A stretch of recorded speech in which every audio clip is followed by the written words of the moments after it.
ओम शांति। आप लोग रोज मुरली मंथन सुन रहे हैं, अर्थात सत्यनारायण की सच्ची सच्ची कथा सुनते हैं। वो पौराणिक कथा नहीं, सच्ची कथा तो यहाँ मिलती है।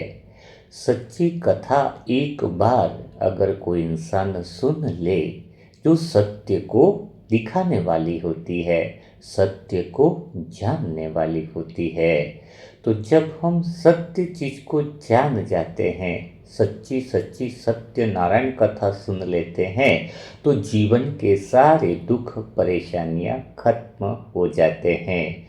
तो आप में से भी कोई अगर नए हैं तो पक्का समझ लीजिए कि अगर 3 महीना भी सत्यनारायण कथा को सुन लिया रोज का 1 घंटा, तो आपके जीवन में दुख परेशानियां तकलीफें गारंटी से बिल्कुल नहीं रहेगी।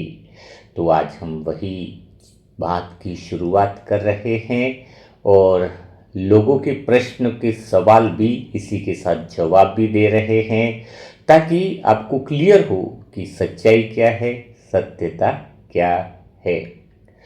तो आज कुसुम बहन ने प्रश्न पूछा है। कुसुम बहन जो राजस्थान के जयपुर से है, उन्होंने पूछा है कि इतने सारे दुख हैं, परेशानियां हैं, सारी तरफ दुख दिखाई देते हैं, तो भगवान ने ऐसा संसार क्यों बनाया? तो यह उनके अंदर यह बात उठी है। तो सुनिए कुसुम बहन की भगवान ने, चलो दुनिया बनी है, इधर दुखी आदमी भी हैं, परेशान भी हैं, सारे लोग हैं, लेकिन भगवान ने हमें भी बनाया है साथ में। हमें इसलिए बनाया है ताकि हम इनके दुखों को दूर कर सके। एक तरफ संसार में दुख भी है, परेशानियां भी हैं, तकलीफ वाले भी लोग हैं, पर एक तरफ हमारे जैसे भी तो लोग हैं ना, जो सत्य सुनते हैं। और हमें बनाया गया है इनके दुखों को दूर करने के लिए, और निरंतर हम कर भी रहे हैं ना। कितने सारे लोग हैं जो परेशानियों से मुक्त हो गए, दुखों से मुक्त हो गए, तकलीफों से मुक्त हो गए। तो यह बात अंदर नहीं लेनी है, बस ये सोचो कि दुख है, परेशानियां हैं। भगवान ने चलो सारे लोगों को देख रहे कि दुख है, परेशानियां हैं, लेकिन साथ में हमें भी बनाया है, हम जैसे लोग भी खड़े किए हैं। और सच में हम जैसे लोग, वो लोगों का जीवन ही इनके दुख और परेशानियों को पूरा दिन इसी में तो लगा रहता है ना, है ना। तो यह बात हमेशा ध्यान रखनी है। भगवान का बैलेंस तो बहुत अच्छा रहता है, सुंदर रहता है। दूसरा जो प्रश्न आया है महेश भाई का आया है। महेश भाई का प्रश्न बड़ा विचित्र है, बड़ा अच्छा भी लग रहा है। महेश भाई जी का कहना है कि उनकी पत्नी जो थी, उनका वह सही तरीके से ध्यान देते तो उनकी मृत्यु नहीं होती। उन्होंने थोड़ी लापरवाही रखी शरीर के मामले में, थोड़ा सा अपने कामकाज में इतना व्यस्त रहे और उनको समय पर जो केयर देनी थी वो नहीं हो पाई। तो काश ऐसा होता कि वो उनका ध्यान रख पाते तो बहुत अच्छा रहता। उस बात का गिल्ट महेश भाई को बहुत ज़्यादा है अंदर की तरफ। तो देखो महेश भाई, एक बात अगर जीवन में समझनी है तो आपको एक शब्द को डिक्शनरी से निकाल देना होगा। कौन सा शब्द? चलो आपके मन की बात यहाँ तक पहुँची है तो हम समझ रहे हैं, और यहाँ पर तो है ही कि सत्यता आप तक पहुँचाई जाए। तो एक शब्द होता है, बड़ा खतरनाक शब्द है। बड़ा ही खतरनाक शब्द है। आपने कहा कि काश मैंने पत्नी का ध्यान रखा होता। होता ये होता एक ऐसा बेपेंदे का लोटा है जो कभी नहीं भरता होता। कभी नहीं भरता है। कि ऐसा होता वैसा होता। तो अब सत्य क्या है? ये तो हो गई काल्पनिक कथा कि ऐसा होता। क्या पता पत्नी का ध्यान रखते तो भी तो उनका क्या गारंटी थी कि वो और ज्यादा जीते। उनकी श्वासें गिनी हुई थी, उनका जाना तय था, न जन्म अपने हाथ में न मृत्यु अपने हाथ में। तो काश ऐसा होता, काश वैसा होता। तो इससे बाहर निकलो। बेपेंडे का लोटा है ये होता, जिसके जीवन में ये काश ये होता, काश वे होता, वो वर्तमान से भी दूर रहते हैं, वो कल्पनाओं में भी रहते हैं। आज भी तुम कई सारे कल्पनाओं में ही रहते हो, अर्थात बेहोशी का जीवन तुम जी रहे हो। अभी तुम्हें जरूरत है कि किसी बात की गिल्ट न ले, वर्तमान में हर पल का आनंद ले, और उसके लिए भी जो आत्मा शरीर छोड़ के गई है उसके लिए भी बस एक भावना रखे। कौन सी भावना रखे? उनके लिए बस एक ही भावना रखी जाए कि वो आगे अपने जीवन में दिव्य योजना के अनुभव के अनुसार आगे अपने जीवन को क्या करे, सुधारे, मार्गदर्शन मिले उसे, परमात्मा की कृपा उसके ऊपर हो, आगे का जीवन यात्रा उसकी सुंदर बने। हाँ, तो यहाँ पर ये बात बहुत ज़्यादा समझने की लायक है। इसलिए आज से जो भी आत्माएं, जो भी लोग अभी सुन रहे होंगे इस सेशन को, तो भले प्रश्न महेश भाई का है, लेकिन आपके अंदर भी काश ऐसा हो जाता, काश ऐसा होता, काश वैसा होता, काश मुझे प्रमोशन मिल जाता, काश मैं वैसा होता, तो इस बेपेंदे की लोटों को निकाल दो। वर्तमान में आप तभी रह पाओगे जब ये काश ऐसा होता, उस शब्द को निकालो, है ना। तो ये बात आपको क्लियर हो जानी चाहिए, है ना। अब हम प्रश्न उठा रहे हैं नीलम बहन का। नीलम बहन का प्रश्न भी बहुत अच्छा है, विचित्र भी है और मज़ेदार भी है। हाँ, नीलम बहन का प्रश्न है कि शरीर में अभी बीमारियां बहुत सारी हैं, इस बीमार शरीर के अंदर मैं कैसे अपने आप को खुश रखूं, और शरीर की बीमारियों की वजह से मुझे डर बहुत लगता है कि कहीं मेरे साथ कुछ हो न जाए, कहीं मेरे साथ वैसा न हो जाए। ये प्रॉब्लम्स जो है वो मुझे हमेशा लगी रहती है, तो मन वर्तमान में कैसे रहे। चलो नीलम बहन, आपका प्रश्न बड़ा सुंदर है, अच्छा है, और अभी तक हमारा 2-3 साल हो गए सेशनों को सुनते हुए और समझते हुए, और इस तरह के प्रश्न अगर उत्पन्न हो रहे हैं तो ये हमें समझना होगा। अब बात आती है कि नीलम बहन, आपने बीमारियों का विश्लेषण तो नहीं दिया है, लेकिन आपने एक बात ज़रूर कही है कि अभी शरीर में इतनी सारी डिजीज़ हैं, इतनी सारी बीमारियां हैं, तो मैं खुश कैसे रहूं, या फिर उस डर को मैं कैसे समाप्त करूं। हाँ, यही बात है ना। तो शायद ये काफ़ी सारे लोगों का होता होगा प्रश्न। तो बिल्कुल आप जो है उस डर को आराम से समाप्त कर सकते हो। पहले एक बात तुम्हें पता होनी चाहिए, क्योंकि तुम्हारी डर के ख़त्म होने की शुरुआत अभी हो चुकी है, अभी हो गई, इसी पल से हो चुकी। तुम्हारा डर खत्म होने की पहली सीढ़ी आपने पार कर ली। पहली सीढ़ी वही पार करता है जिसके मन में सवाल उठना प्रारंभ हो जाए। चंद्रमा छोटा होता था, बड़ा होता था, किसके ध्यान ही नहीं जाता था कि छोटा क्यों हो रहा है, बड़ा क्यों हो रहा है, कैसा क्या हो रहा है। जिसके मन में पहली बार सवाल आया तो जवाब भी मिला कि ऐसा क्यों होता है। तो जब मन वर्तमान में तभी रह सकता है वास्तव में, जब वो अपने मन को और विचारों को देखे, और विचारों का के अंदर डर के विचार हैं या फिर कोई और विचार हैं, उन विचारों को जब हम देखते हैं और देखकर जब सवाल करते हैं अपने आप से कि इसका जवाब क्या होगा, तो आपको सवाल का जवाब मिलता है। या तो वह जवाब आपको अंदर से मिलता है या किसी और के माध्यम से मिलता है, लेकिन जवाब जरूर मिलता है। हाँ, तो ये आपका पहली बात है कि इतने सभी के बीच में भी आपने व्हाट्सएप पर ये मैसेज किया और सच को स्वीकार किया कि मुझे डर लगता है, डर लगता है मुझे। हाँ, तो अब सुनिए इसका सवाल का जवाब, शायद फिर आपको उस डर से मुक्ति मिले। हाँ, डर से मुक्ति मिलना ज़रूरी है।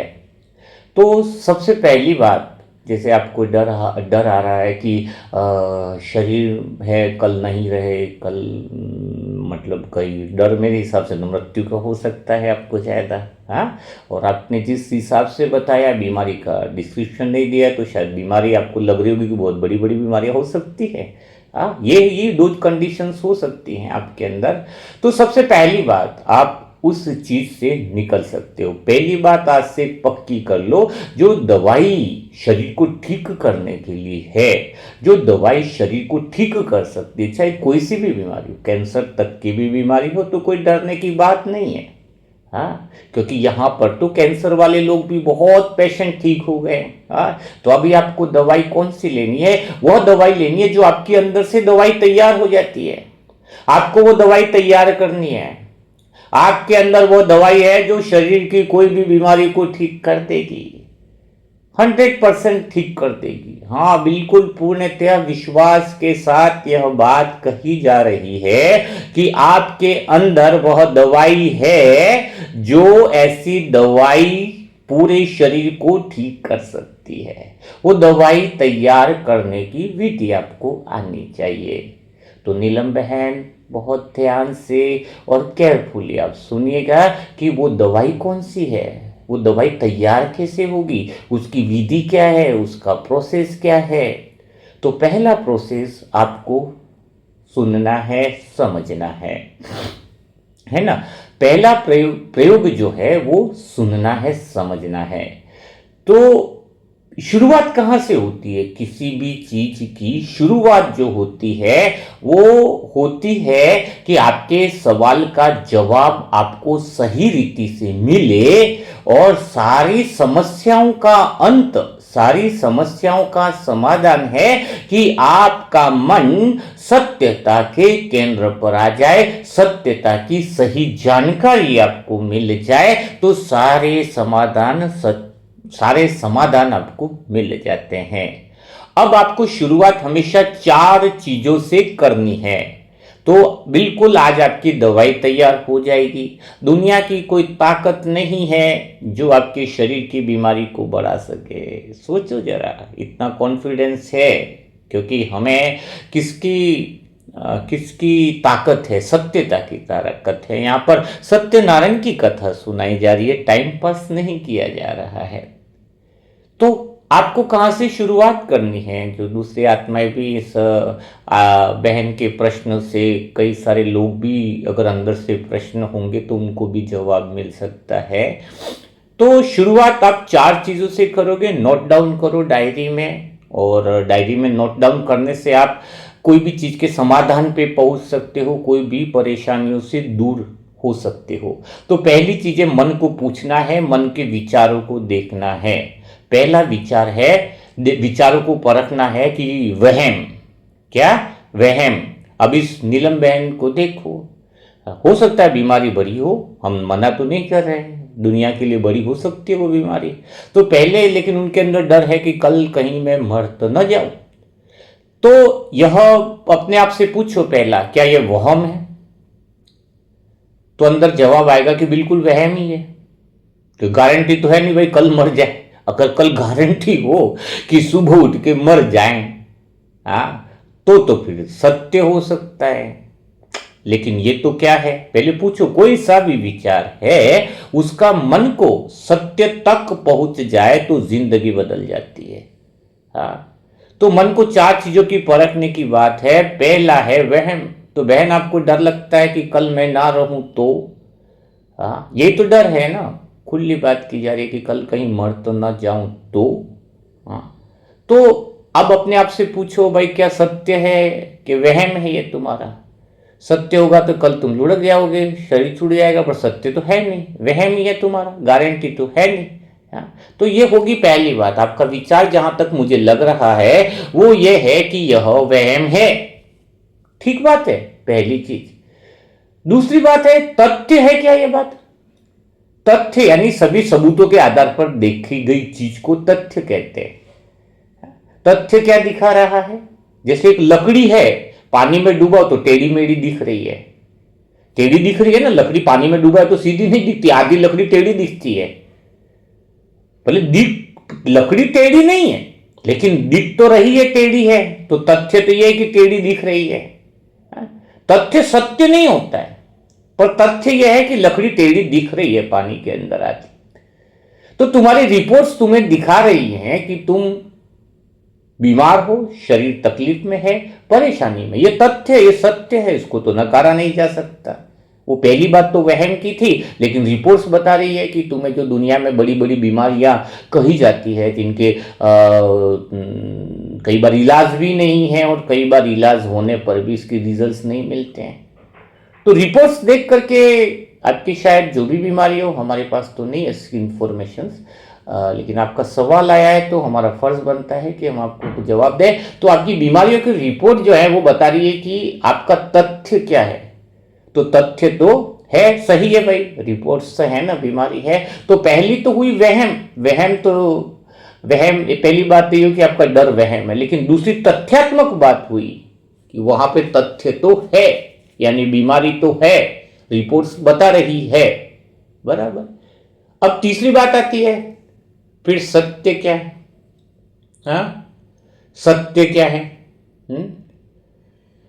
सत्य और परम सत्य, एक तो तुम मन से जो सत्यमान बैठ करके बैठे हो, और ओरिजिनल सत्य क्या है वो तुम्हें समझना होगा।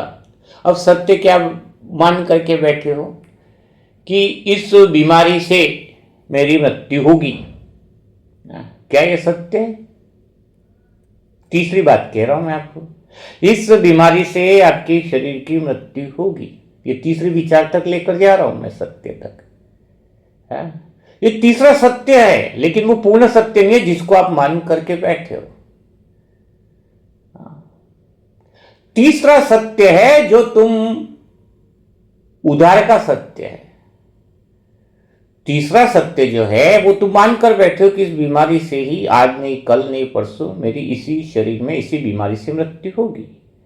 लग रहा है सत्य, पर पूर्ण सत्य नहीं है। और पूर्णतया सत्य मिलता है सत्य नारायण की सत्य कथा में, अर्थात परमात्मा से।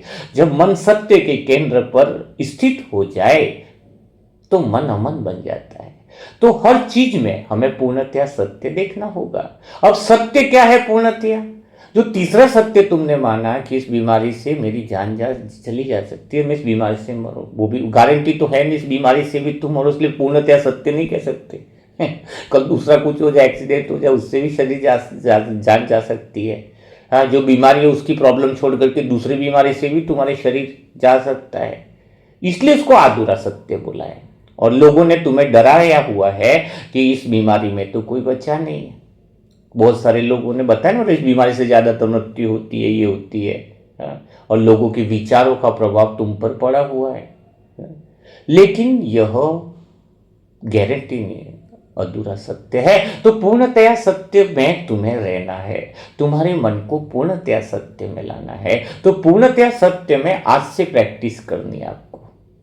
अगर पूर्ण सत्य में रह लिए तो समझ लेना, आज से प्रैक्टिस कर दी तो पूर्णतया सत्य में रहकर जो दवाई बनेगी अंदर, वो पूरे शरीर को ठीक कर देगी, पूरे शरीर को ठीक कर देगी। तो पूर्णतया सत्य यह है, यहां से शुरुआत होती है कि भगवान की इच्छा क्या है। अभी आपको बोलोगे कि मैं ऐसा विचार दे दूं आपको रटने के लिए कि मैं तो स्वस्थ हो रहा हूं, मैं स्वस्थ हो रहा हूं, तो आप बोलोगे शरीर में तो दर्द है, मैं सत्य कहां से बोल रहा हूं। कई लोग होते हैं ना पॉजिटिव मेंटेलिटी वाले, सकारात्मक सोचो पहलू का एक झुमका पकड़वा देते हैं, मैं स्वस्थ हो रहा हूं, मैं स्वस्थ हो रहा हूं, मैं स्वस्थ हो रहा हूं, इधर शरीर में पीड़ा हो रही है, पीड़ा हो रही है, पीड़ा हो रही है। तो पहली बात क्या आई? पहली बात आपको समझनी चाहिए कि मैं स्वस्थ हो रहा हूं ऐसा बोलोगे तो तुम्हारा मन तो मानेगा ही नहीं, मानेगा ही नहीं ना, कैसे मानेगा? और अंदर की शक्ति भी नहीं जागेगी। तो पहली बात सोचो नीलम बहन, भगवान की इच्छा क्या है आपके लिए? भगवान किसी भी अपने, जैसे पिता अपने बच्चे को कभी मृत्यु तो नहीं देखना चाहेगा, कोई भी बाप अपने बच्चे को दुखी तो नहीं देखना चाहेगा। हाँ, कोई भी नहीं चाहेगा। तो जब तुम अपने अंदर भगवान की इच्छा को धारण कर लिया, समझ लेना तुम्हारे अंदर वो दवाई इसी समय बनना चालू हो गई। आज से विचार दे दो, दुनिया की मत सोचो। डॉक्टर की रिपोर्ट भी सत्य नहीं, पूर्ण सत्य नहीं, तथ्य है। तथ्य तो कह रहे हम कि तथ्य है, लेकिन सत्य नहीं है। सत्य तो एक ही है कि भगवान की इच्छा मेरे लिए क्या है, और भगवान तुम्हारे शरीर को स्वस्थ देखना चाहता है। भगवान तुम्हारे शरीर को अच्छा देखना चाहता है। यह भगवान की इच्छा है कि मेरा शरीर लंबे समय तक चले। भगवान की इच्छा है मेरा शरीर स्वस्थ शरीरों में गिना जाए। यह भगवान की इच्छा है कि मेरे शरीर का हर एक अंग जो है वो पूर्णतया आनंद में रमता रहे। यह भगवान की इच्छा है कि मेरे शरीर का हर एक अंग भगवान के प्रेम में मगन हो। आप दूसरों की इच्छाएं छोड़ दो। लोग क्या कहते हैं, रिपोर्ट्स क्या कहती है, वहम को भी छोड़ दो। कल मैं मर जाऊं तो एक ही इच्छा, भगवान की जो इच्छा है वो मेरी इच्छा है। कौन सी इच्छा है? हाँ, जो भगवान की इच्छा है वो मेरी इच्छा है। अगर आपने 30 दिन तक भी मन को सत्यता के केंद्र से जोड़ दिया, यह गारंटी है बाहर से स्वतः ही जड़ी बूटियों की औषधि आ जाएंगी, स्वतः ही अच्छी दवाइयों के मार्गदर्शन आ जाएंगे, स्वतः ही मैजिक होने लगेगा। और नीलम बहन, आपको ऐसा कोई एक दिन के लिए नहीं कहा जा रहा है। आप पिछले 1 साल के, 1.5 साल के, 2 साल की वीडियो देखोगे, जिनको कैंसर की 4th स्टेज थी, जिसकी बीमारी को लाइलाज बताया था, लेकिन वो वहम था, तथ्य भी था पर पूर्णतया सत्य नहीं था। जब उन्हें यह शक्ति, यह मैजिक दिखाया गया और उन्होंने बस यही चीज बोली। कौन सी चीज? उनको डेली हमने 40 डेज तक प्रयोग किया और वो सदा कैंसर के लिए मुक्त हो गए। कौन सी? कि भगवान की इच्छा है कि मैं जीऊं। आसपास के लोग आकर कहते थे तुम्हारा 4th स्टेज, अब तुम बचने वाले नहीं हो। वो उल्टा वो क्या बोलता, हाँ भाई ये डॉक्टरों ने सबने तो बोला है, पर भगवान की इच्छा है कि मैं लंबा जीऊं। जो भगवान की इच्छा को अपनी इच्छा बना ले, उसका जीवन बदल सकता है। उसके शरीर में कोई भी दर्द रह नहीं सकता है, कोई भी पीड़ा रह नहीं सकती है, कोई भी पीड़ा नहीं रह सकती है। हाँ, थोड़ी हलचल तो मचाएगी, लेकिन भगवान की शुभ इच्छा, भगवान की वो, भगवान आया ही इस धरती पर है। भगवान जितना तुमसे प्रेम करता है, भगवान तुम्हारे लिए जितना अच्छा सोचता है, वो सत्य है, बाकी सब तथ्य है। वो एक सत्य है और बाकी सब तथ्य है, उसके आगे तो कुछ भी नहीं है। तो आज से भगवान मुझे स्वस्थ होता देख रहा है। भगवान की इच्छा है कि वह मुझे स्वस्थ देखे। भगवान की इच्छा है कि मेरा शरीर स्वस्थ होता जा रहा है। कोई जीवन में कामयाब नहीं है तो पूछिए अपने आप से, भगवान मुझे सफल होते देखना चाह रहा है? एक बार जो भगवान की इच्छा वो मेरी इच्छा, और भगवान की इच्छा है कि हम अच्छे से रहें, हम सबको प्रेम करें, हम सबकी मदद करें। तो यह बात आपको समझनी चाहिए। तो नीलम बहन, शायद आप समझ चुके होंगे इस बात को, बहुत प्यार से, समझ से, बहुत अच्छे से समझ चुके होंगे। एक प्रश्न आया है संगीता बहन का। आज 2 संगीता बहन के प्रश्न है। मनसा सेवा ग्रुप की है एक संगीता बहन न्यू, शायद उनके भी जो, अच्छा कई लोगों के प्रश्न है तो जो कॉमन प्रश्न है उनको नहीं उठाया जा रहा है, ताकि उसके जवाब तो शरीर के संबंधित जिन्होंने भी लगभग 70 से ज़्यादा प्रश्न है तो वो आप लोगों को जवाब मिल गया होगा। लेकिन अभी बात, अच्छा जो स्वस्थ, जो भगवान की इच्छा क्या है उसके लिए जो डिटेल्स में लेना चाहता है वो व्हाट्सएप पर भी ज़रूर मैसेज करें। नहीं तो शरीर के योग से रोगों की मुक्ति की किताब तो जल्दी लॉन्च होने वाली है, छपाई बाकी रह गई है, तो उसको अगर पढ़ेंगे तो फिर कैंसर जैसे पेशेंट भी ठीक हो जाएंगे। हाँ, उसमें सिर्फ भगवान की इच्छा की बात कही गई है। उसको पढ़ लो, जीवन बदल जाता है। तो हाँ, अभी बात आ रही है संगीता बहन की। संगीता बहन का प्रश्न है कि मैं योग करती हूँ, संकल्प करती हूँ, सब कुछ करती हूँ, पर गरीब के गरीब ही हूँ। अरे वाह भाई। प्रश्नों को देखकर हंसी आती है। हाँ, गरीब के गरीब हो। बच्चे भी ऐसे प्रश्न कॉमन ले आते हैं, मतलब धन नहीं आ रहा है, बच्चा भी काम करने लग गया है। हाँ, सब कुछ हो रहा है, तो मैं गरीब की गरीब ही रहूंगी क्या? हाँ, संगीता बहन का प्रश्न बहुत सुंदर है। तो संगीता बहन देखो, आपको आज सिखाया गया है कि सोचना कैसे है, मन के प्रश्न जो आ रहे हैं उसको तरीके के साथ सोचना है, समझना है।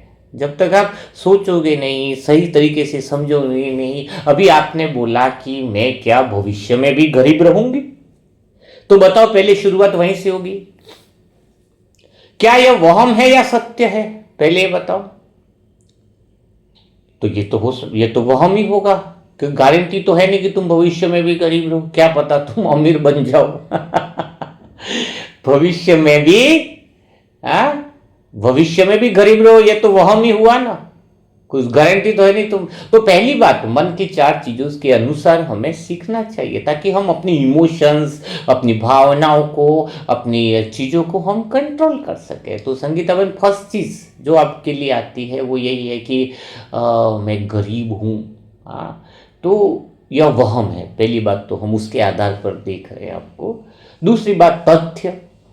तथ्य में तो भाई क्लियर बात है कि जिस तरह से आपको थोड़ा बहुत आय कम हो रही है, जिस तरह से पैसे खर्च हो रहे हैं, आपने डिटेल में जिस तरीके से लिखा, तो बिल्कुल तथ्य तो यही है कि आपकी आय कम हो रही है, इनकम कम हो रही है, खर्चे बढ़ रहे हैं। तो तथ्य तो यही दिखा रहे हैं कि आप क्या हो। हाँ, तथ्य तो यही दिखा रहे हैं कि आप गरीब लग रहे हो, और लग भी ऐसा रहा है कि गरीब बन रहे हो। खर्चे ज्यादा, इनकम कम। तो तथ्य ये दिखा रहा है। तथ्य तो देखने होंगे कि क्या चल रहा है। तथ्य मतलब क्या है, देखना कि प्रेजेंट की सिचुएशन देखना कि क्या है। तो तथ्य के हिसाब से तो संगीता बहन आप लग रही कि खर्चे ज्यादा है, इनकम कम है। लेकिन सत्य पर आते हैं, क्योंकि हम तथ्य तक जो रुक गया वो तो हार मान लिया, उसको तो सत्यनारायण की सत्य कथा पहुंची नहीं। हाँ? तो तीसरी बात आती है जो सबसे ज्यादा इंपॉर्टेंट है, सत्य। सत्य क्या है? क्या वाकई में आप गरीब हो? हाँ? क्या आप वाकई में गरीब हो? बताओ। आप बोलोगे हाँ मैं वाकई में गरीब हूं। ये सत्य आया है, दिख रहा है दुनिया को, तुम गरीब हो, वाकई में गरीब हो। लेकिन सत्यता का पूर्ण सत्य क्या है? पूर्ण सत्य ये नहीं है, तुम यहां पर भी तो अटक गए ना। पूर्ण सत्यता हमें देखना है। एक सत्य हुआ, एक पूर्ण सत्य। पूर्ण सत्य हुआ जहां पर सत्यनारायण की सत्य कथा, यानी भगवान की जो इच्छा है वो तुम्हें समझ में आ जाए। भगवान की इच्छा क्या कहती है तुम्हारे लिए? सत्य यानी क्या है? भगवान की इच्छा क्या है, उसको पहचानना, हाँ, उसको समझना। तो भगवान की इच्छा क्या है, भगवान क्या कहता है, सत्य क्या कहता है? आपने बताया जिसके पास पैसा नहीं है वो गरीब, पैसा नहीं है वो अमीर। और हम गरीब है इसलिए दुखी हैं। ये है तुम्हारे हिसाब से सत्य तक पहुंचे तुम, ठीक बात है, लग भी रहा है। लेकिन पूर्ण सत्य है कि जो ज्ञान से, जिसके पास सत्य ज्ञान भरपूर है वह सदा खुश है और वो अमीर है। और जिसके पास करोड़ों रुपया है, अरबों रुपया है, लेकिन उसके पास ज्ञान धन नहीं है, समझ नहीं है, तो वो गरीब है। ये पूर्णतया सत्यता की परिभाषा है। अब तुम कौन से सत्य को पकड़ करके बैठे हो, अधूरे सत्य को? आज देखो ना, जिसके पास इतना सारा धन है, हमारे पास तो कितने केसेस आते हैं जो दुखी हैं, पैसा है, करोड़ों रुपया है, अरबों रुपया है, वो हमें कहते हैं कि 1 लाख रुपया ले लो भाई जी, ये समस्या ठीक कर लो। ये ठीक करो, वैसा ठीक करो। हम लेते नहीं, हम मना करते। पहले तू ज्ञान धन तो ले ले, दिल का। तो ये हमारी देखने का नजरिया जो है मन का, कि हम सत्य देख पाए, तब हमारा जीवन बदल जाएगा। यहां पर आपको उसी बात की ट्रेनिंग दी जाती है कि आप सत्यता की आपकी आंख खुले, पूर्ण सत्य को देख पाओ। तो एक बात क्या क्लियर हुई संगीता, मैं अगर ईमानदारी से कहूं तो आप अभी ज्ञान से गरीब हो, अभी तक पूर्णतः समझ नहीं आई है आपको। अमीरी गरीबी ये सब, क्या पता भगवान तुम्हें और लाख 10 लाख दे दे, तुम और परेशानियों में पड़ जाओ और दुखी हो जाओ। तुम्हारे बेटे के पास पैसा नहीं है, पर बेटे के पास क्या ज्ञान की समझ है, पहले ये तो पूछो, वरना उससे पाप कर्म और बढ़ेंगे। तो अभी तो बेटे के पास पैसा नहीं है, समस्या है, कल बेटे के साथ हादसे हो जाएंगे, उसका क्या करोगे? तुम गाड़ियां आ गई, कारें आ गई, पैसा आ गया तो उसको भाग्य समझते हो? हाँ, एक पड़ोसी बाबा की याद करा, उसके पास कुछ नहीं, एक के पास पास वाले ने 20 लाख की कार खरीद ली। वो सोचे कि मेरा तो भाग्य ही नहीं है, उसका तो भाग्य कार आ गई है। हम तो दिन भर भगवान को याद करते हैं। हाँ, उसके तो पुण्य कर्मों का उदय हो गया। पुण्य कर्म का उदय नहीं है धन आना, पुण्य कर्म का उदय है ज्ञान आना, समझ आना। उसी कार से 1 या 2 1.5 महीना हुआ था, उसके बेटे का एक्सीडेंट हो गया। अगर पुण्य कर्म का उदय होता तो वो कार तो उसे सुख देती 20 लाख की। वो तो 20 लाख की कार में एक्सीडेंट हो गया, उसका तो बेटा इकलौता चला गया। तो उसके पुण्य कर्म का उदय हुआ था कि पाप कर्म का उदय हुआ था धन आने का? सोचो जरा। तो पुण्य कर्म का उदय होना, पैसा आना पुण्य कर्म नहीं है। पुण्य कर्म तो वो है जब ज्ञान धन आ जाए, समझ आ जाए, जब तुम्हारे अंदर अंडरस्टैंडिंग आ जाए, सत्य को देखने की ताकत आ जाए, सत्य को देखने का लाइसेंस अगर तुम्हारे आ जाए, तुम्हारे मन को चलाने का लाइसेंस तुम्हारे पास आ गया, तो फिर समझ लेना कि तुम अमीर हो, नहीं तो फिर तुम गरीब हो। अब बताओ क्या कहना चाहोगे आप? तो शायद आपको आंसर मिल गया। और अभी भी धन में अटके हो तो अधूरे सत्य में अटके पड़े हो, तो फिर हम कह नहीं सकते, क्योंकि हम ये वरदान भी नहीं दे सकते कि आपके पास धन आ जाए। क्यों दें बताओ? धन आ जाए कल और समस्या खड़ी हो जाएगी। हम कहेंगे पहले ज्ञान धन आ जाए, अक्ल आ जाए उसको संभालने की, उस पैसे को यूज करने की अक्ल आ जाए। लक्ष्मी तो नारायण की धर्म पत्नी है, नारायण नहीं होगा तो लक्ष्मी भी कहाँ रहने वाली है? नारायण चाहिए ना, पहले सत्य चाहिए, सत्यनारायण का सत्य चाहिए, जो यहाँ पर दिखाया जाता है, जो यहाँ पर समझाया जाता है। हाँ? तो ये बात होनी चाहिए, ठीक है। जब ये बात स्पष्ट हो गई होगी तो आप लोग भी समझ पा रहे होंगे। हाँ, परमात्मा का जो महावाक्य मुरली मंथन है, उसको हमने प्रश्नों में जो आ रहे हैं उसके द्वारा ही उन प्रश्नों को लिया जा रहा है। जो आज मुरली में यही बात कही कि सत्यनारायण की सच्ची कथा सुनाओ, तो आपको सत्य की सच्चाई कथा सुना रहे हैं। हाँ, चलो एक भाई का और जो है वो प्रश्न लेते हैं कि कैसे क्या है, तो समझ में आएगा। हाँ, ये प्रश्न है विमल भाई जी का कि विमल भाई जी कह रहे हैं कि मेरे घर में मैं बहुत शांत रहता हूँ, योग भी करता हूँ, मैं बहुत इतने करीबन 12 साल हो गए भगवान के ज्ञान में, लेकिन मेरे जो बड़े भाई है या घर में भाभी है, इवन मेरी पत्नी भी जो है, वो बहुत गुस्सा करती है और बार बार पर ये लोग मुझे परेशान करते हैं, दुख दर्द देते हैं, बिना काम का बखेड़ा खड़ा करते हैं। बताओ मैं इस समय मन में अच्छी फीलिंग के साथ कैसे रहूं? ये लोग बदलेंगे नहीं या बदलेंगे क्या है, कैसे हो सकता है? और बात ये आ रही है कि वो मुझे समझते नहीं। वो मुझे नहीं समझते या आप उन्हें नहीं समझ पा रहे हो। ये भी तो होता है ना, आपको कोई समझ नहीं पा रहा है या आप उसे नहीं समझ पा रहे हो। तो ठीक है, आपने कहा कि ऐसे समय में मैं क्या करूं, कैसे अपने मन को ठीक रखूं, कैसे गुड फीलिंग करूं। ये इतने सारे बुरे लोगों के बीच में रह रहा हूँ। वाह विमल भाई, बहुत अच्छी बात बताई आपने कि इतने सारे बुरे लोगों के बीच में रह रहे हैं। तो हो सकता है जो विमल भाई का प्रश्न है वो आप में से कई सारी आत्माओं का हो, लेकिन उसको देखने का तरीका क्या है, देखने की वह आंख कौन सी है? पहली बात जो समझो, उन्होंने कहा कि वो जो गुस्सा कर रहे हैं, जो उल्टा सुल्टी बोल रहे हैं, गालियां भी दे रहे हैं या कुछ भी जो भी हो रहा है एनीवन, तो इन्होंने कहा कि बहुत बुरे लोगों के बीच में रह रहा हूं। तो पहली बात बताओ, क्या वो बुरे हैं और आप उनको नहीं समझ पा रहे, या वो आपको नहीं समझ पा रहे? वहम है कि क्या है? क्या पता आप ही उन्हें पूरा समझ नहीं पा रहे हो। वहम बहुत बड़ी चीज होती है। कई बार एक पत्नी ने कहा कि पति मुझे समझ ही नहीं पा रहा है। यहां पर यह भी तो बात हो सकती है कि पति जो है आपकी बात पूरी पहुंची नहीं, आपका वहम है, आपने पूरी संवाद नहीं किया उनके साथ, पूरी क्लियरिटी नहीं करी, वो आधा ही समझ पा रहा है आपको। वो आपसे दूर हो गया है, वो आपको समझता नहीं। तो ये तो वहम भी हो सकता है ना, वहम ही हुआ, समझता नहीं है। कैसे नहीं समझ?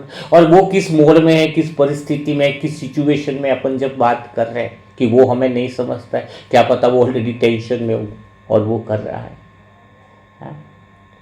तो पहली बात तो सत्य तो नहीं लग रहा है कि वो आपको बिल्कुल समझते नहीं, या आप उनको नहीं समझ पा रहे। कहीं ना कहीं संवाद भी अधूरा हो सकता है, किसी बात में अंडरस्टैंडिंग, यानी आप जो कहना चाहते हो वो नहीं समझ पा रहे। या फिर यह भी हो सकता है कि सामने वाले की बुद्धि या समझ थोड़ी कम हो, जो आपकी बातों को समझ नहीं पा रहा है। ये भी हो सकता है ना।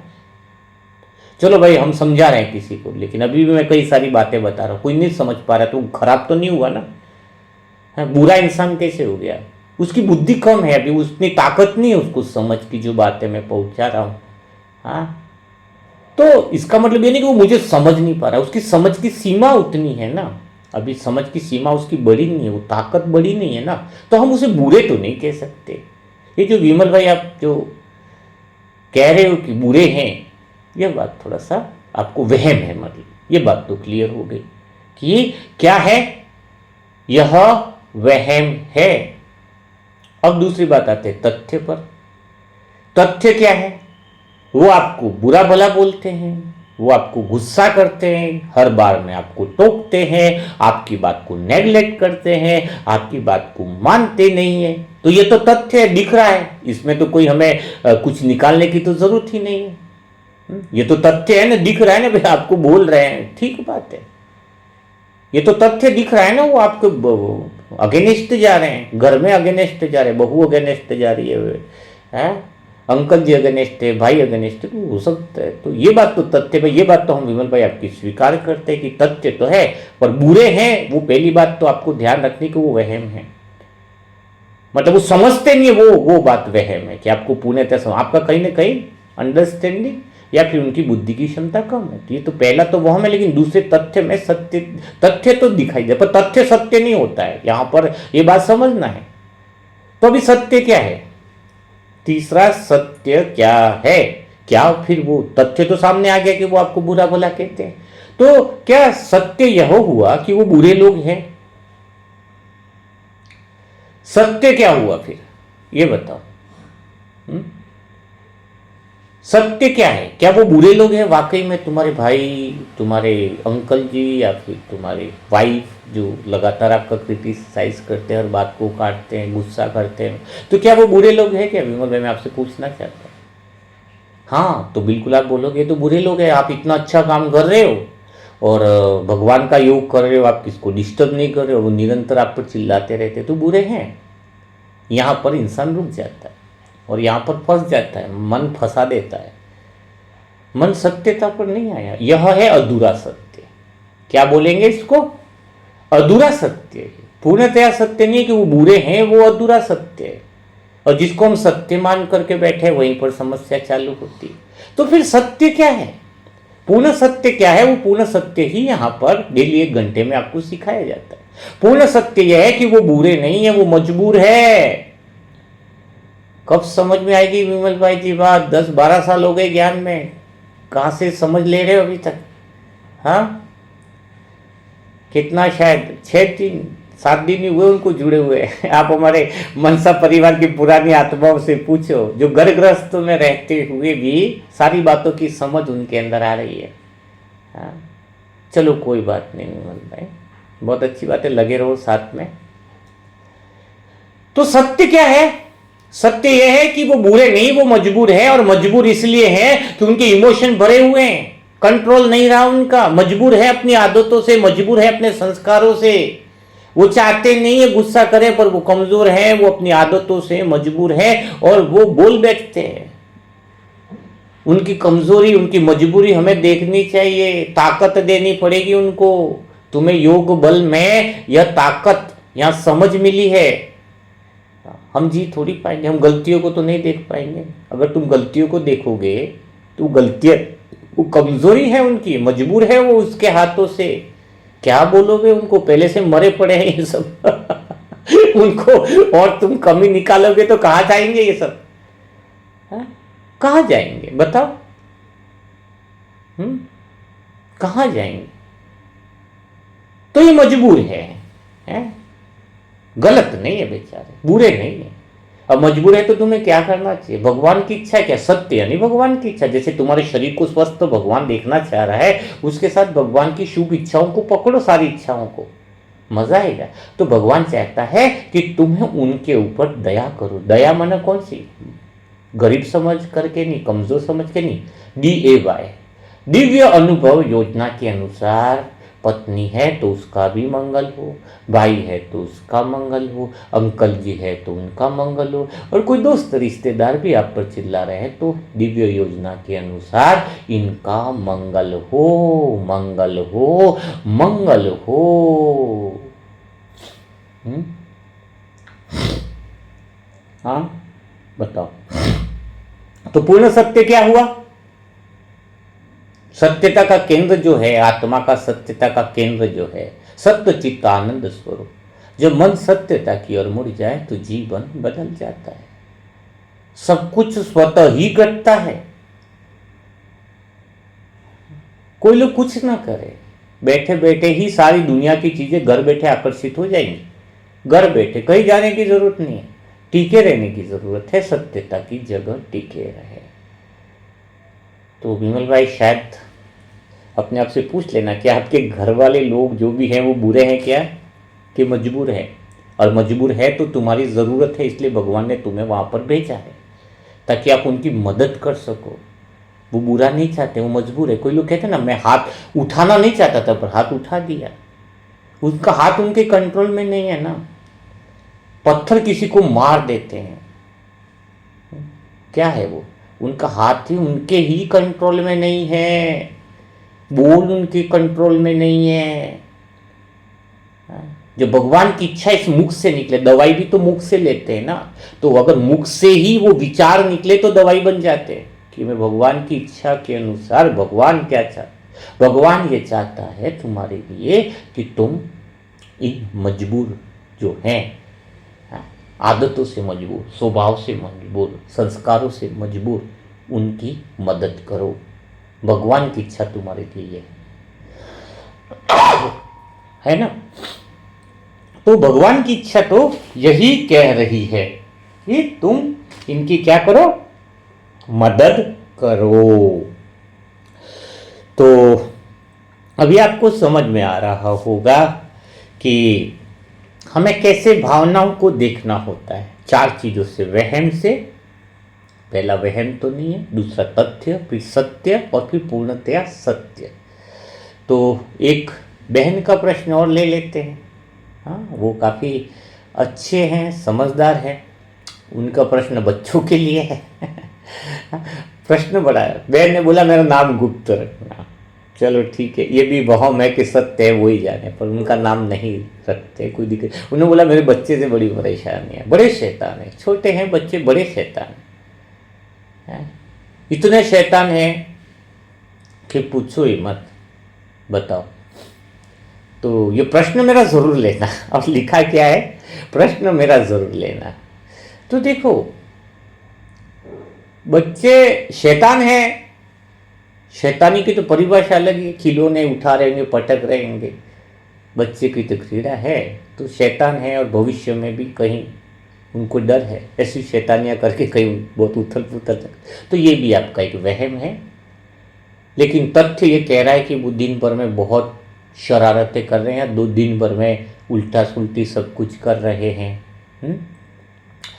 तो देखो, एक बात ध्यान रखना, बच्चों में भी आपको समझना होगा। जैसे एक तो 2 पार्ट है, एक तो मजबूरी वाले मैंने आपको बताए थे कि बच्चे की इमोशंस जब दबे रहते हैं ना, इमोशंस का फ्लो रुक जाता है ना।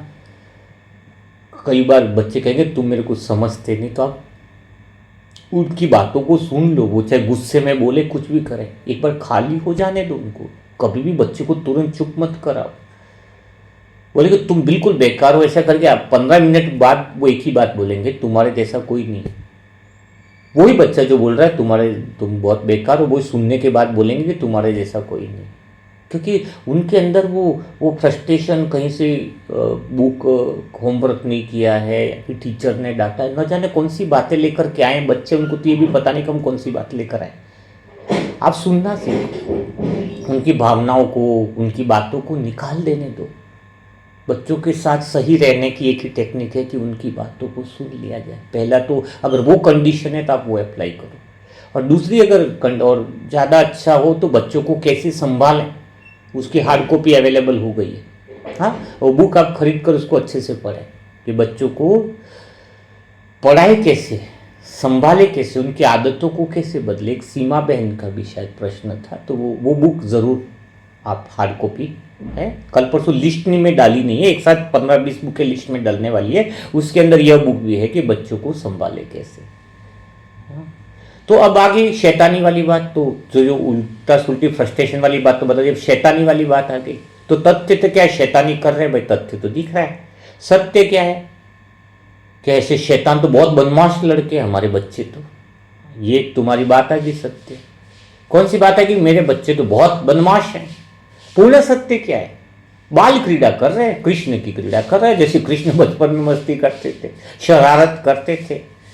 ये तो हाँ बाल क्रीड़ा है, कृष्ण कन्हैया की क्रीड़ा है। अगर कृष्ण के बचपन में इतनी शरारतें होती थी, जिसकी शरारतों के कारण ही उनकी महिमा है, तो बाल रूप तो भगवान का रूप होते हैं। बच्चे की तो शुरुआत ही भगवान से होती है, भगवान के रूप से होती है, अर्थात उनका मन निर्मल रहता है, कोमल रहता है, हृदय शुद्ध रहता है, और जो समझ में आए वो सत्य अनुभव में ही रहते हैं। बच्चे को क्यों भगवान का रूप कहा जाता है, क्योंकि वो तो न तो वहम है, न तथ्य है, न सत्य है, वो तो पूर्ण सत्य में रहते हैं, सदा ही पैदा ही पूर्ण सत्य में रहते हैं। बाद में उसके अंदर वहम डालना शुरू करते हैं माँ बाप, उधर मत जाना, उधर भूत है, पहला वहम। तू लड़का है, तुझे लड़की से थोड़ा दूर रहना, छोटा ही है ना, उसको तो पता भी नहीं रहता मैं लड़का हूँ कि लड़की बेचे। हाँ, कई सारी बातें उसके अंदर, वहम, तथ्य, असत्य, सब उसके अंदर डालने का काम माँ बाप ही करते, दुनिया करती है। तुझे ऐसा करना है, तुझे वैसा करना है, काली बिल्ली चली जाएगी रास्ते में तो रास्ता काटेगी तो बुरा होगा, फलाना होगा, ये होगा, वो होगा। हाँ, परवरिश आजकल जो है वो बहुत मायने रखती है, इसलिए बच्चों की परवरिश की बुक जरूर है। तो एक पूर्णतः सत्य ईश्वर की इच्छा तो के अनुसार देखें तो ये बाल क्रीड़ा है, तो भगवान की तरह वो शरारत नहीं है, वो तो क्रीड़ा है, और बच्चे नहीं करेंगे तो कौन करेगा। हाँ? और भगवान का ही रूप माना गया है, तो बच्चों से तो वो सत्यता के केंद्र की वजह से जो भी कुछ है स्पष्ट बोलते, कुछ पाप नहीं होता उनके अंदर, है ना। तो उन बातों को स्वीकार किया जाए, उनको देखकर समझा जाए, तो शायद वो बहुत अच्छा रहेगा। तो इस बात का उत्तर जो है वह आपको मिल गया है। तो बहुत सुंदर बात है और बहुत मज़ेदार बात है। इसी तरीके से हमें रहना चाहिए। अच्छा, एक निर्मल भाई का प्रश्न ले लेते हैं, अभी थोड़ा सा टाइम है, 5-10 मिनट। तो निर्मल भाई का प्रश्न है कि मेरे को किसी ने ऑफिस में बहुत नीचा दिखाया था, लगभग 4-5 महीना हो गया है, बहुत उल्टा सुल्टी बोला था उस अधिकारी ने, इतनी सारी सबके बीच में इंसल्ट किया था, क्या करूं मैं। हाँ, तो बस कुछ नहीं करना है, आज जो सिखाया गया वो ट्रेनिंग में लो। अभी क्या बोल रहे हैं वो हम में चल रहे हो अभी तुम। हाँ, तथ्य तो यह है कि उन्होंने बोला था, ठीक बात है, गालियाँ, लेकिन सत्य क्या, सत्य तो क्या है, सत्य यह है कि ठीक है तुम्हें बुरा लगा था, पर पूर्णतः सत्य क्या है। हाँ, सत्य ये भी है ना, बुरा लगा था तो मानना है ना, ये लग रहा है ना तुम्हें, उनको ऐसा नहीं बोलना चाहिए, लेकिन पूर्ण सत्य क्या है। उन्होंने तो एक ही बार गालियाँ बकी थी ना 5 महीना पहले, पर पूर्ण सत्य है कि तुम उससे ज़्यादा खतरनाक हो, तुम अपने आप को 100 बार याद करके अपने शांति के घर से निकल गए। पूर्ण सत्य है कि तुम सबसे ज़्यादा अपने आप को गालियाँ बक रहे हो, तो सबसे ज़्यादा बुरे वो नहीं हो, सबसे ज़्यादा बुरे तो तुम खुद हुए। जो अपने आप को वही बात याद करके रिपीट करके उसने ये गाली बोली, उसने वो बोली थी, और आप मन के मन उसको भी गालियाँ दे रहे हो। उसने तो 10 बोली होगी, तुम मन के मन उसको 100 बोल रहे हो। बताओ, हाँ बताओ। तो फिर कैसे चलेगा? तो फिर कैसे चलेगा बताओ? हाँ, कैसे चलेगा? तो बुरे पूर्ण सत्य तो है कि वो इतना खतरनाक नहीं जितने तुम खतरनाक होकर के बैठे हो। तो पूर्ण सत्य यह है, तो अगर पूर्ण सत्य में शुभ इच्छा अगर रखे तो ये है कि तुम्हें अब दिव्य योजना के अनुसार दया मंगल हो और अपनी शांति से तुम बाहर ना निकलो, क्योंकि तुम अपनी शांति के घर से तुम शांति से प्रेम करो, पीस से बाहर ना निकलो। यही तुम्हारे जीवन में सही मार्गदर्शन है। तो यह बात बहुत अच्छी है। चलो एक का थोड़ा बहुत प्रश्न जो है वो ले लेता हूँ। किडनी में इश्यू है, एक बहन को वो 60% 65% किडनी में खराबी आ गई है, क्या करना चाहिए? पूछ रही है क्या करना चाहिए। वैसे तो आपको भगवान की इच्छा है कि आप सदा स्वस्थ रहो, उस पर तो जाना ही चाहिए तुम्हें, लेकिन इस पर पूरा बड़ा सेशन कराएंगे आपको, 1 घंटा आधा घंटा, लेकिन थोड़ी जानकारी आपको दे दूँ। एक लाइन याद करो तो जीवन में बहुत ज़्यादा तुम्हारे लिए बहुत अति उत्तम होगी। हाँ, मैं सब कुछ देख सकता हूँ सब कुछ होते हुए। क्या? कि मैं सब कुछ देख सकता हूँ सब कुछ होते हुए, पर तुझे नहीं देख सकता मैं रोते हुए। क्या? कि मैं सब कुछ देख सकता हूँ सब कुछ होते हुए, पर मैं तुझे नहीं देख सकता रोते हुए। प्यार किससे करना था? तुमने गड़बड़ी क्या? इस शरीर से प्रेम करना था, प्रेम के साथ रहना था, अवेयरनेस जागरूकता रखनी थी। हाँ, शरीर देखो, एक ही चीज है दुनिया में, एक लोटा ग्लास तुम्हें कोई फ्री में नहीं देता है। भगवान ने तुम्हें एक पूरा शरीर दिया है फ्री में, टैक्स भी वसूल नहीं कर रहा है, किराए भी नहीं ले रहा है। बताओ कितना उसका शुक्रिया अदा करें हम, और तुम्हें उससे ही प्रेम नहीं। मैं आत्मा अगर अपने लिए कहूं तो मैं सबसे बड़ी चीज अपने लिए मानूं तो मैं यही कहूंगा ना, मुझे इस शरीर से इतना प्रेम है क्योंकि इस शरीर के द्वारा मैं भगवान की वाणी को व्यक्त कर रहा हूं। तो मैं सब कुछ देख सकता हूं, लेकिन सबसे पहला प्रेम मेरा स्व प्रेम है कि मैं शरीर को रोते हुए नहीं देख सकता, अर्थात वहीं से इलाज निकालूंगा, उसी समय उसी पल से इलाज निकालूंगा कि मेरे शरीर में इश्यू है तो किधर है, क्यों है और कैसे है। भगवान की शुभ इच्छा है, तुम देखो, क्योंकि भगवान तुम्हें स्वस्थ देखना चाहता है। तुम शरीर के प्रति ही लापरवाही हो गए, दूसरों के प्रति प्रेम कर रहे हो कि मैं उसको प्रेम करूं। सबको छोड़ो, पहला प्रेम क्या है? तुम लोगों को बोलते हो, किसके लिए क्या क्या कर देते हो तुम बताओ।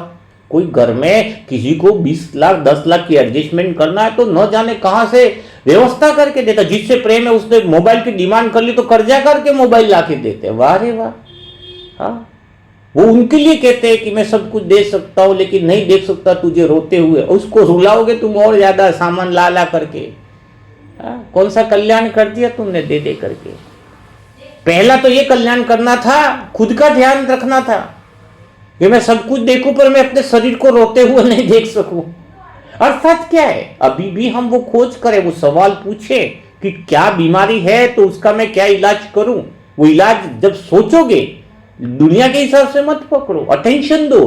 हर चीज का, खाने का, पीने का, ध्यान रखने का, हर चीज का अटेंशन है ना। शरीर से प्रेम है। अब मुझे आत्मा ने बताया ना कि मुझे गेहूं का भी रोटी कुछ नहीं, कितने साल हो गए गेहूं का रोटी नहीं खाया मैंने, क्योंकि वो जो 4 डायबिटीज वगैरह का कोई इश्यूज है तो पूरा ले वो पूरी दवाई 0 हो जाएगी 3 महीने के अंदर। वो डाइट फॉलो करे, वो सारे नियम फॉलो करे तो ही व्हाट्सएप पर मैसेज करेंगे तो एक वीडियो बना के देंगे, क्योंकि अलग अलग जवाब देना मुश्किल होगा। लेकिन 15 20 25 आत्माओं की वीडियो में व्हाट्सएप पर मैसेज आ जाए कि हमें डायबिटीज से, हम वो चीजें करने के लिए तैयार है जो भगवान की इच्छा है, तो लिखना अंदर, पूर्णतः मुक्त हो जाओगे। तो शरीर से प्रेम करने का अर्थ है उस अंग से प्रेम करो, किडनी से प्रेम करो। और किडनी से क्षमा मांगो। सबसे पहली बात, अगर तुम्हें शरीर ठीक करना है तो जो पार्ट तुम्हारा खराब है, किडनी खराब हुई है ना तुम्हारी, तो किडनी को रोज सुबह शाम किडनी को बोलो अंदर कि मैं तुझसे क्षमा मांगता हूं जो तेरा ध्यान नहीं रख पाया। पहले क्षमा भाव और प्यार, क्षमा मांगो उससे, वो ठीक हो जाएगी, ठीक होने लगेगी। और दूसरी बात, जो शरीर के अंग ठीक है उनका शुक्रिया अदा करो। भाई किडनी में प्रॉब्लम है, हार्ट ठीक है, दूसरे जो है आते हैं, दूसरी जो भी चीजें आपकी लाइफ अंदर है आते हो, तो जो भी शरीर के अंग हैं बाकी सब ठीक है, उनको बोलो शुक्रिया कि तुम बहुत अच्छे चल रहे हो, तुम्हारा शुक्रिया। अब तुम इस अंग को, जो अंग सही नहीं चल रहे उनकी मदद करो। क्योंकि हर दिन जो सेल्स नहीं बनती है उसमें यह मेमोरी जानी चाहिए कि मैं बीमार नहीं हूं। हम क्या मेमोरी ट्रांसफर करते हैं, जैसे मोबाइल से दूसरा मोबाइल तो लिया लेकिन इस मोबाइल का डाटा इस मोबाइल में ट्रांसफर कर दिया, तो प्रॉब्लम तो वही है ना। जो नई नसें डेली बन रही है, नई कोशिकाएं बन जाती है, पुरानी बीमारी वाली कोशिकाएं रहती नहीं है दूसरे दिन। लेकिन हम क्या करते हैं, कोई भी पूछे हमें तो ये बीमारी है, वो बीमारी है, तो वही जो नई कोशिकाएं बनाए उसमें मेमोरी वही फिट हो गई नसों में। इसको कहते हैं मसल्स मेमोरी। आपकी मसल्स में ये मेमोरी जा रही है, मैं बीमार हूं, मैं बीमार हूं, मैं बीमार हूं, तो वो डर से ज्यादा तुम्हारी बीमारी क्रिएट है। शब्द, तुम्हारे विचार जो है वो लोगों के, मैं तो ये हूं, मैं तो चल पाऊंगा नहीं, कर पाऊंगा नहीं। हाँ, अभी तो एक ही बात, भगवान की इच्छा है मेरा शरीर स्वस्थ रहे, बात खत्म। तुम क्या सोचते हो, डॉक्टर क्या सोचता है, वो क्या सोचता है, मुझे मतलब नहीं। और शरीर से प्रेम, स्वप्रेम जिसको कहते हैं, शरीर से आप ध्यान रखो क्या खाना है, क्या पीना है, कैसे चलना है, इसको कहते हैं तुम्हारा स्वप्रेम। सब कुछ देखो लेकिन इस शरीर को रोते हुए नहीं देख सकता, अर्थात शरीर की केयर करना। मैं फिर से बता रहा हूँ, शक्कर वगैरह कितना इश्यूज करता है, मेरे को तो कुछ इश्यू भी नहीं, फिर भी मैंने आपको कई बार बताया मैं शक्कर वगैरह कुछ भी नहीं लेता हूँ। रीजन है, शरीर को नहीं देखना चाहता हूँ रोते हुए। सबसे पहला धाम, जो अपने शरीर से प्रेम नहीं करे वो दुनिया से क्या प्रेम कर पाएगा। हाँ बताओ, अभी भी क्या प्रिकॉशंस, क्या खाना है, क्या नहीं खाना है, क्या चलना है, कैसे नहीं चलना है। भगवान भी प्रसन्न होता है देखकर कि मेरी इच्छा तो है कि स्वस्थ रहे, लेकिन उसके अनुरूप वह उस इच्छा को भी मान रहा है। तला भुना अब तो खाना बंद ही करो, अगर आप स्वस्थ हो तो भी बंद करो। घी तेल से कुछ मतलब नहीं है, क्योंकि जो चीज तुम उल्टा प्रेम समझ रहे हो। मैं शरीर को गुलाब जामुन खिलाऊं, जो इसको अच्छा लगे वो खिलाओ तो शरीर खुश है, नहीं। आलू पराठे खिलाओ तो शरीर खुश है, नहीं है खुश, वो बाद में और रोने वाला है शरीर। बताओ, तो शरीर के लिए जो अच्छा है वो खिलाओ उसको। हाँ, थोड़ा प्रकृति में ले जाऊं, थोड़ा सा मेडिटेशन करूं, स्ट्रेस फ्री रहूं, सुबह 10 मिनट तक तो वर्तमान में रखूं मन को, शुरुआत अच्छी हो जाएगी। तो सबसे पहला प्रेम ये गाने में, गाने के बोल हैं, लेकिन यही है कि सब कुछ देख सकता हूं लेकिन इस शरीर को रोते हुए ना देखूं। तो उसमें क्या प्रॉब्लम्स है, क्या अगर दवाई की जरूरत है, खान पान की शुद्धता की जरूरत है, क्या मुझे चेंज करना है, तुरंत ही स्टेप उठानी चाहिए, तुरंत ही उठानी चाहिए। तो और जब आपके अंदर ये सवाल आ जाए, जैसे प्रश्न पूछा ना किडनी का, तो कोई दिक्कत नहीं है। कितना % डैमेज आपको देखा, 80% डैमेज किडनियां थी दोनों की, वो भी ठीक हो गए। अब दुआ की वीडियो में देखो, उनको प्रोग्राम दिया गया, वो समझ दी गई। शरीर को बार बार ये मत बोलो तू खराब हो रहा है, किडनी खराब हो रही, खराब हो रही, खराब हो रही, नहीं। प्रेम, किडनी को आप रोते हुए कैसे देख सकते हो, तुम उसे दुख दे रहे हो ना। नहीं, किडनी को बोलो क्षमा मांगती हूँ कि मैं तेरा ध्यान नहीं रख पाई, अब मैं तेरा ध्यान रखूंगा कि तू खड़ी हो जा। किडनी को बोलो, किडनी के अंदर वो जान आ जाएगी, दवाई अंदर है।